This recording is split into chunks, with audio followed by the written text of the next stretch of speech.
y a aussi une normalisation des oligarques américains. Et je les appelle les oligarques pour une bonne raison, parce que c'est des gens qui tournent autour de la politique depuis très très très très très longtemps. C'est des gens qui sont dans la politique, puis passent à une position importante dans une entreprise, puis reviennent dans la politique, puis passent à une position très importante dans la politique, etc., etc., etc. Tous ces gens-là, une fois qu'ils sont en politique, font des choses absolument atroces, comme valider la guerre, toutes les guerres, la guerre en Irak, la guerre en Afghanistan.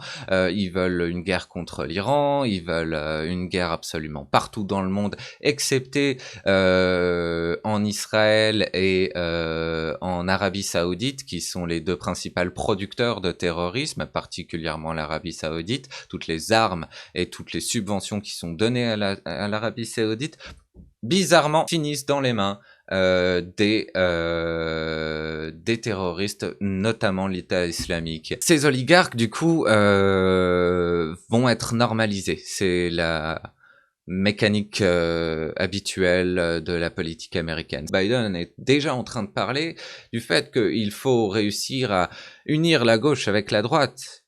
Ces oligarques vont être normalisés, vont être réutilisés pour être réutilisés dans la politique. C'est une chose qu'il faut qu'on essaye d'arrêter, aussi en France.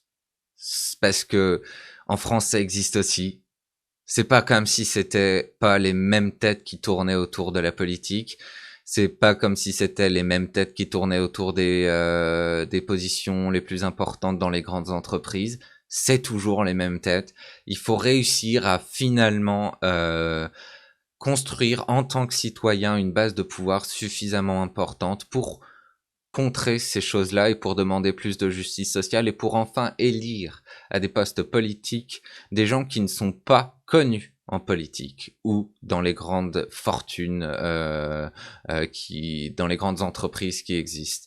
Il nous faut des gens nouveaux, du sang neuf, du vrai sang neuf, pas comme Macron prétendait l'être, parce que ce n'est pas du sang neuf, c'était un ancien de je ne sais plus quelle banque qui, encore une fois, est un oligarque qui tournait autour des plus grandes entreprises.